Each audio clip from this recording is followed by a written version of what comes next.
ನಿಜವಾದ ಪರಿಹಾರ ಕಲ್ವಾರಿ ಶಿಲುಬೆಯಲ್ಲಿ ರಕ್ತ ಸುರಿಸಿ ಸತ್ತ ಏಸು. ಪಾಪ ಕ್ಷಮಾಪಣೆ ಉಚಿತ, ಶಾಪದಿಂದ ಬಿಡುಗಡೆ ಉಚಿತ, ನನ್ನ ದೇವರು ಕೊಡುವ ಆಶೀರ್ವಾದ ಉಚಿತ.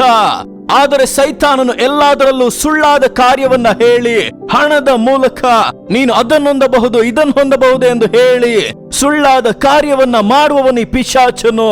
ಅವನು ಸುಳ್ಳುಗಾರನು, ಸುಳ್ಳಿಗೆ ತಂದೆಯು ಎಂದು ಯೇಸು ವೇದದಲ್ಲಿ ಸ್ಪಷ್ಟವಾಗಿ ಹೇಳಿರುವುದನ್ನು ನೋಡುತ್ತೇವೆ. ನನಗೆ ಪ್ರಿಯರಾದವರೇ, ಇಂದು ಸುಳ್ಳಾದ ಕಾರ್ಯವನ್ನು ಅನೇಕರು ನಂಬಲು, ಸುಳ್ಳಾದ ಕಾರ್ಯಗಳಿಗೆ ನೇರವಾಗಿ ತಿರುಗಲು ಕಾರಣ ಅದರ ಹಿಂದೆ ಇರುವಂತ ಈ ಆತ್ಮಗಳು.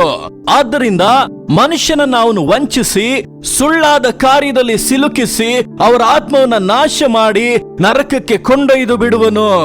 ಇದೇ ಸೈತಾನನ ಯೋಜನೆ. ಆದ್ದರಿಂದಲೇ ದೇವರು ಈ ಲೋಕಕ್ಕೆ ಬಂದು ಉನ್ನತ ಕಾರ್ಯದ ಕುರಿತಾಗಿ ಬೋಧಿಸಿದರು, ಉನ್ನತ ಬಿಡುಗಡೆ ಕುರಿತಾಗಿ ಮಾತನಾಡಿದರು.